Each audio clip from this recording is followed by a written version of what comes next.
Организаторите на 78 Кански филмски фестивал го објавија новиот кодекс на облекување за учесниците и посетителите во врска со гала проекциите во Гранд театар Лумиер, што ќе се одржат од 13 до 24 мај 2025 година. За изгледот на црвениот тепих, организаторите забранија облека што промовира голотија од пристојни причини.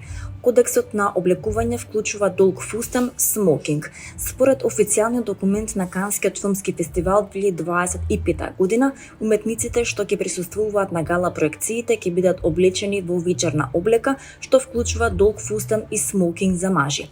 За гала проекциите на Гранд театар Лумиер, што се одржуваат околу 19:22 часот, на кои присуствуваат уметничките тимови, потребна е вечерна облека, долг фустан, смокинг. Алтернативно, можете да носите и мал црн фустан, коктел фустан, темно обоен фустан со панталони, елегантен топ со црни панталони, елегантни чевли и сандали со или без подпетици, без патики, црно или темно сино одело со вратоврска, машна или темно обоена вратоврска, како што е наведено во официјалниот документ на Канскиот филмски фестивал на неговата веб страница.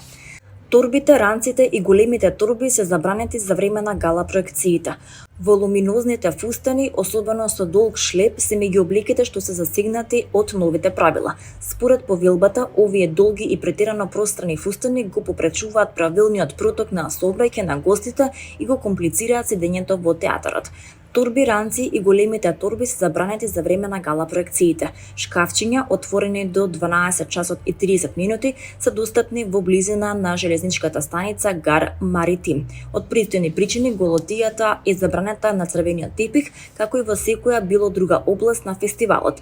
Обемните облеки, особено оние со голем воз, кои го попречуваат правилниот проток на сообраќај на гостите и го комплицираат седењето во театарот, не се дозволени, како што е цитирано во документот достапен на веб страницата на Канскиот филмски фестивал 2025 година.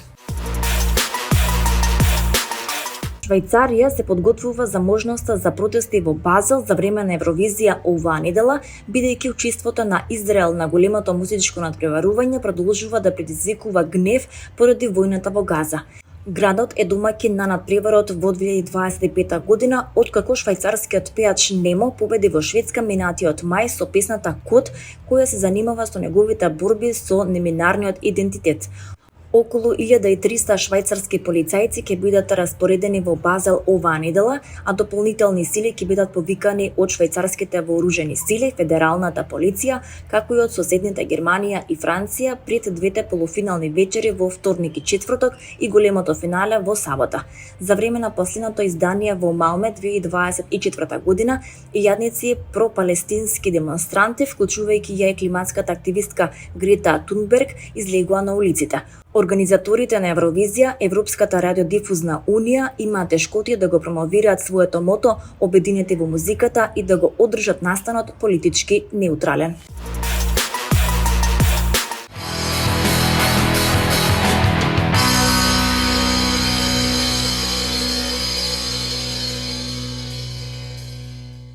Верица Панделовска е родена на 13 мај 1973 година во Тетово. Таа завршила нижо музичко училиште, одсек виолина, како и средно музичко училиште, одсек соло пеење. На музичката академија продолжила со соло пеење, а по 2 години одсекот го променила со теоретскиот дел. Незиното прво појавување било на премиерата на филмот Arizona Dream во Универзалната сала во Скопје, каде таа ја отпеала традиционалната Калеш бре Ангјо. Првата солистичка песна "Вратете го богови" ја испеала на фестивалот Интерфест во Битола во 1994 година. Песната ја компонирал Драган Вучич, а за изведбата Верица била наградена како најдобар интерпретатор. Следната година на Скопскиот фестивал отпеала песна од Љупчо Цветковски "Ти не разбираш", која подоцна била прогласена за најслушана меѓу двата фестивала. Следела пауза до 1999 година, кога на Макфест настапила со Без здив песна од Тоше Поп Симонов, во чие студио биле снимени и претходните 2 песни. Следувале Знаеш дека знам, Скопски фестивал 2000 година, награда за најдобар текст за Тоша Поп Симонов и Нема зошто Макфест 2001 година, награда за интерпретација по која се дистанцирала од фестивалите.